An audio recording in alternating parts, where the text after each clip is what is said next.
O Senhor esteja convosco. Ele está no meio de nós. Proclamação do Evangelho de Jesus Cristo, segundo Mateus. Glória a vós, Senhor.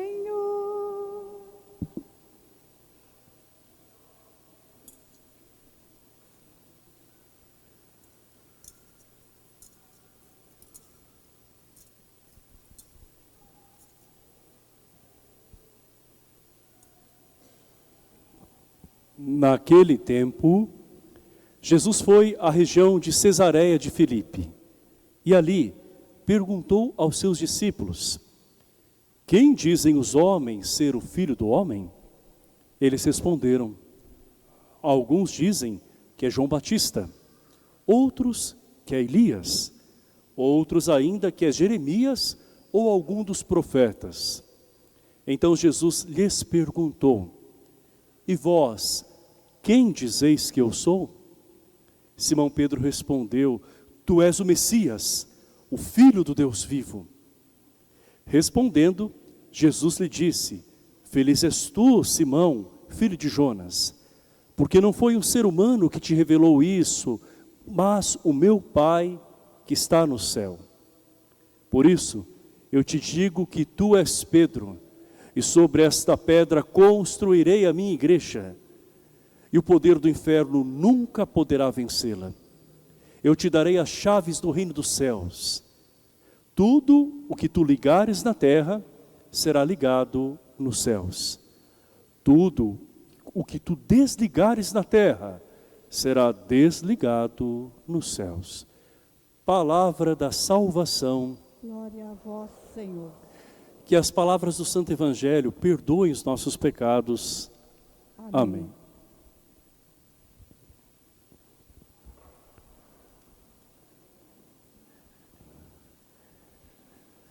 São duas colunas que temos aqui neste presbitério.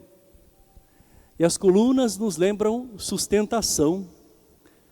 Assim são as pessoas de Pedro e Paulo na vida da igreja.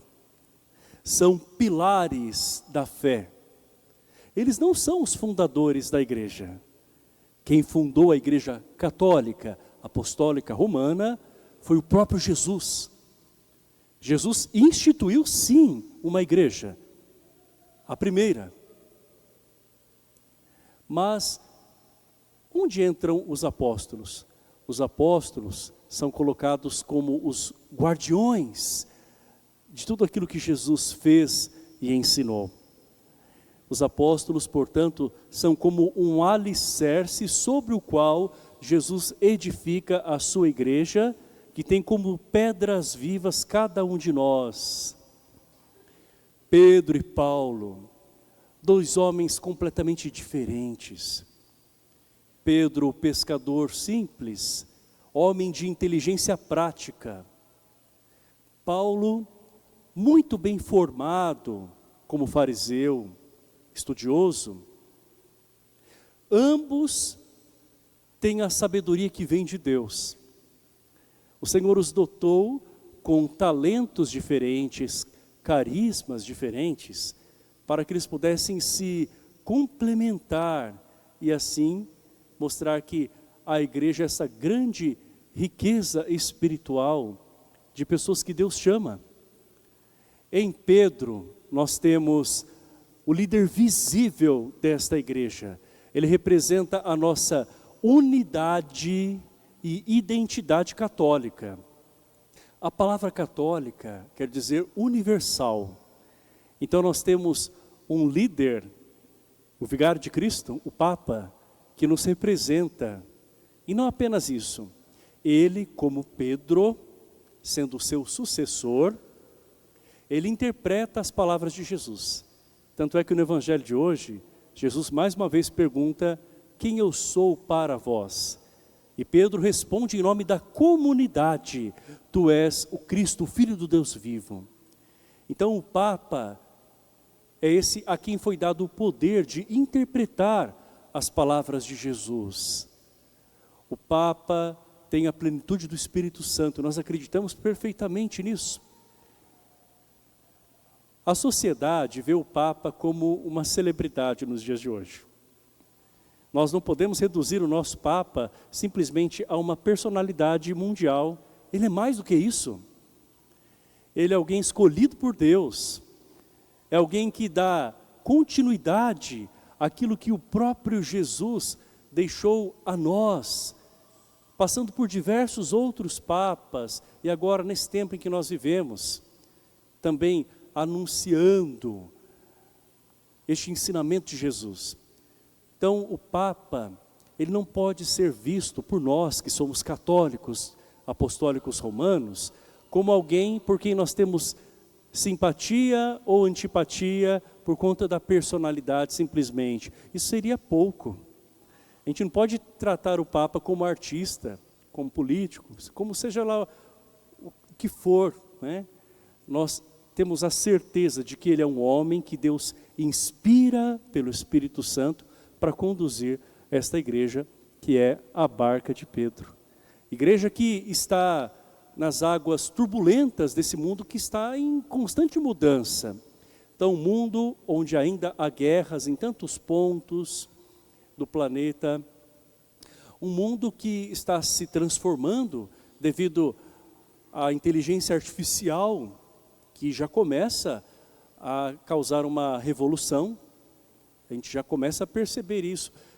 Talvez a gente não consiga enxergar tão bem as mudanças enquanto elas estão acontecendo, porque nós estamos como que mergulhados nela.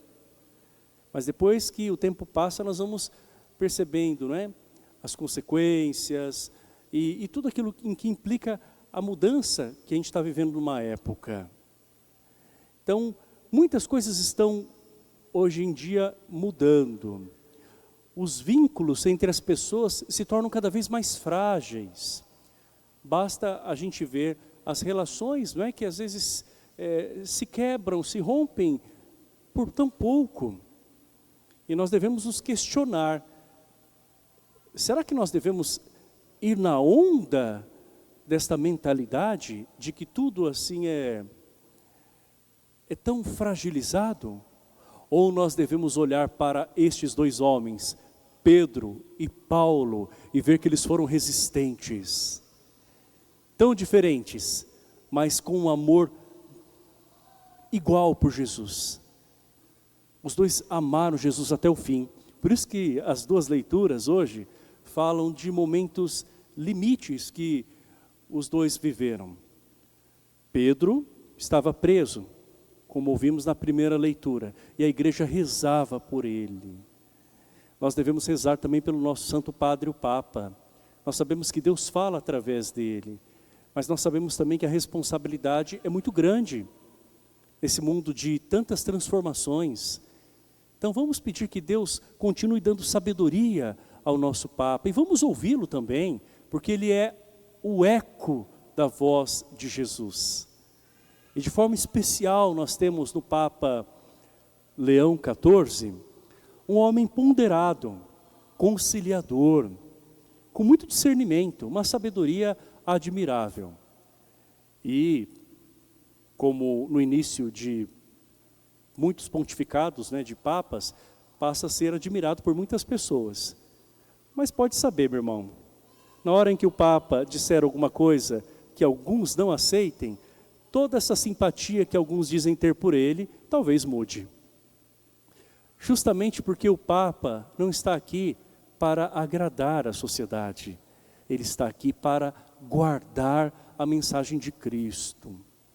Então, o primeiro Papa Pedro enfrenta muitas turbulências, assim como tantos outros papas que passaram na história.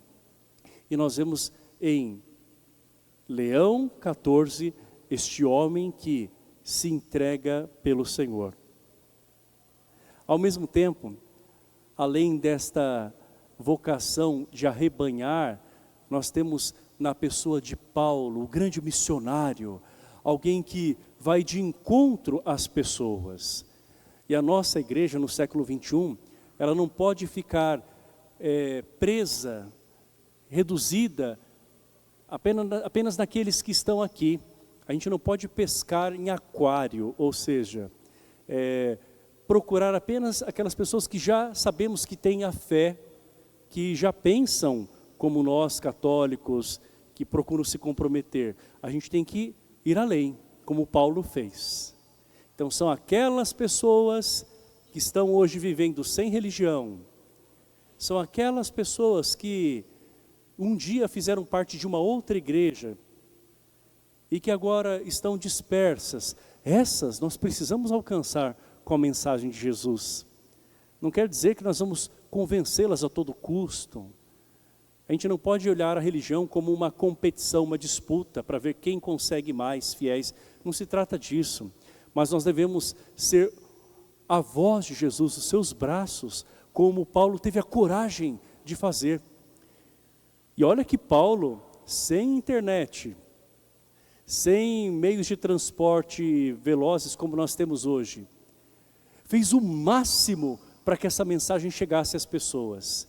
Então ele escreve as suas cartas, ele percorre a pé, de barco, tantos lugares, ele vai apresentando Jesus para pessoas que não conheciam.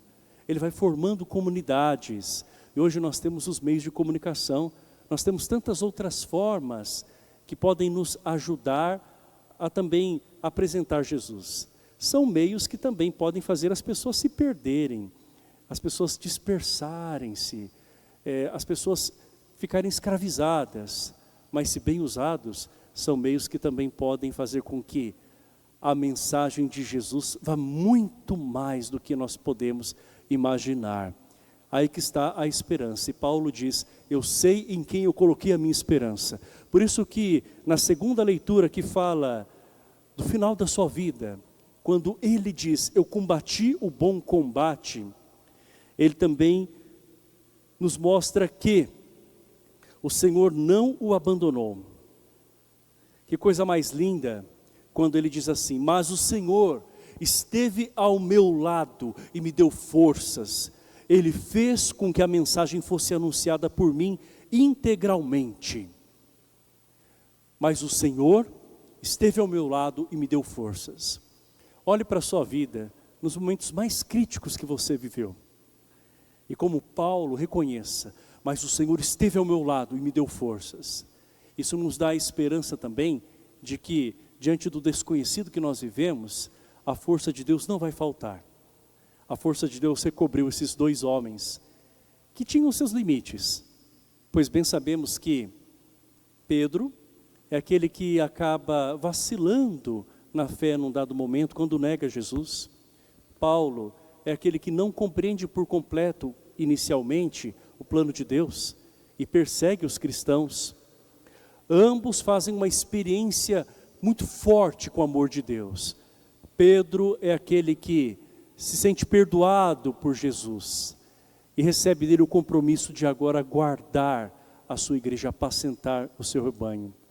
Paulo é aquele que começa a ter a humildade de enxergar de uma forma nova. Ele que estava cego pelo seu próprio orgulho, a sua vaidade, o seu conhecimento, agora começa a enxergar, a partir do momento em que ele olha para as pessoas, ele começa a enxergar também Cristo nelas. E assim, Paulo é aquele que vai adiante e ele espalha essa boa notícia de Jesus com coragem. Vemos nestes dois homens tão frágeis, agora, pela graça do Espírito Santo, homens renovados. Pedro se torna invencível na fé. É aquele que persevera. Paulo, homem cheio de esperança. Aquele que nos inspira a confiar no Senhor, porque o Senhor está ao nosso lado e o Senhor nos dará forças.